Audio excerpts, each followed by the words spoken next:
A day in my life as a 16 years old content creator here in Maypay. So ito na nga yung mga hinihintay ng mga mayayaman na panahon. Ang first day of school, it's June 8. So ngayon ang panahon na yun guys, kaya maagang gumising yung pretty person, Chada, na para bang maganda talaga.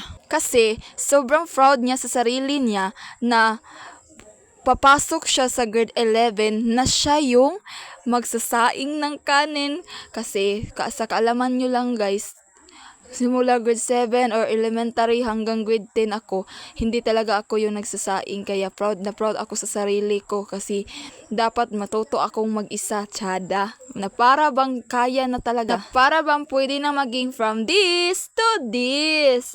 Nakaligo na yung princess nyo, na para bang prinsesa talaga pero pinagsaing nyo naman. Ayun nga, hindi ako nagpatumpik-tumpik pa at naghanda na ako ng aking baon.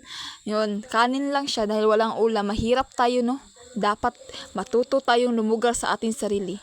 Pero joke lang, alam nyo kasi sa mga oras niyan, sobrang kaba ko paano ako mag-i-introduce yourself. Sa mga nakakapansin sa sinuot ko, hindi pa yan ang talagang isusuot ko sa school, no? Mag-uniform ako. Chada yung person nyo.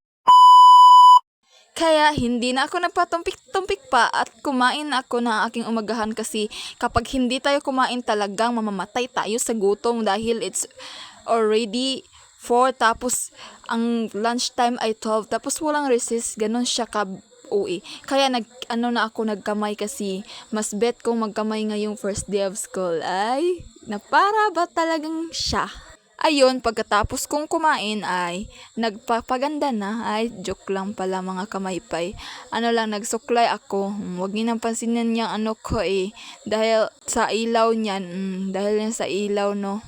Kaya medyo madidilim. Minsan umiilaw, ganyan siya. Dahil yan sa ilaw. At ayan, formal hairstyle muna ako kasi kahit mabasa yung buhok ko, kaya kailangan kong mag-hairstyle ng formal dahil school yung pupuntahan natin, hindi tayo pupunta sa diskuhan, be. Kaya gusto kong ganyan, yung tipong matatago talaga lahat ng buhok ko. Tapos lalagyan ko yan ng gel para hindi naman siya yung basta hindi ko yung ma-explain yan. Ganyan ang gamit kong pugong, pero hindi akin yan. So kung napapanood mo to sa kapatid ko, pasensya ka na lang. Pero ayos lang yan kapatid ko dahil maganda ka naman, kaya papahiramin mo ako nito. Diba? Na para bang hindi talaga yun magagalit. Pero okay lang, at least ang hairstyle ko ay maganda. Kesa naman sa'yo, hindi ka na nga maganda, iniwan ka pa. Bahala ka sa buhay mo. Bleh. So, fast forward, sa mga oras na to ay 5:09 ba yun? 5:15 ba to na oras na to? Ng umaga, naglalakad na kami, nagsimula na kaming lumakad papuntang school. Diyan na kami dumadaan. Yung mga kasama ko, sobrang mga ready na sa kanilang mga buhay as a student. Yung iba, yan, may nakangiti pa talaga. Pero di halata, kinakabahan din yan, diba? Dahil ang binabahala nila ay yung introduce yourself, yun lang naman.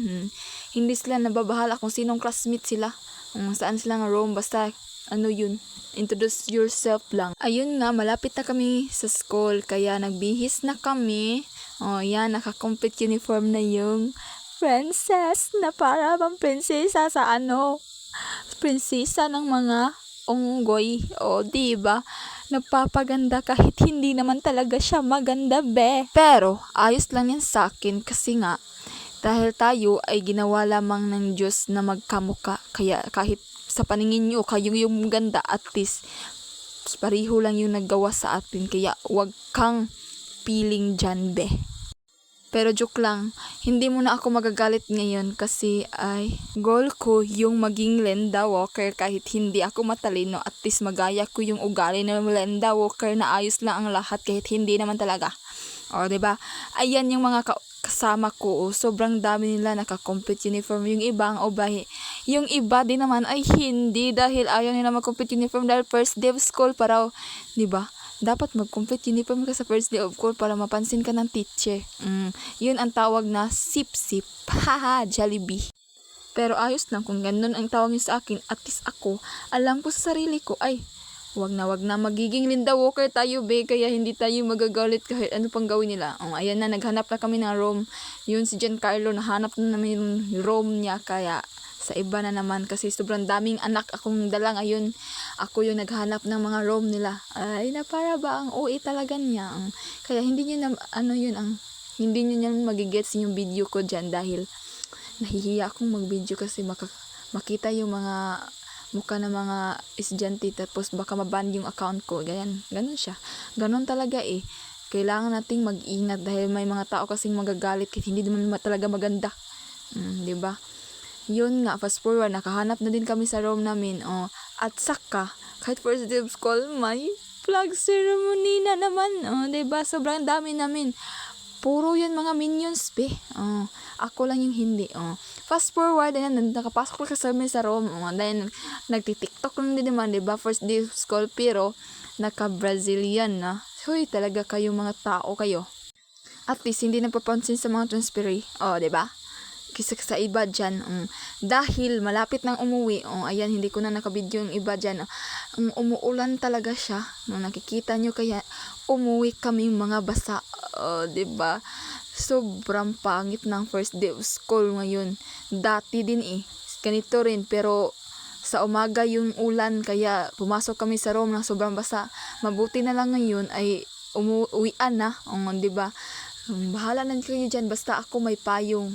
At least may payong ako, kayo, wala Kaya mga kasama ko dyan, ano lang yan sila, naglalakad na para bang, ewan, mga ano lang yan, mga kuniho, syada. At itong kaklase ko, kasilingan din namin yan kapitbahay namin yan. Mas sinicure pa yung bag kaysa sa sarili niya. Mas mahal yung bag kasi niya 1K yan. Kaya ayun lang, bye-bye.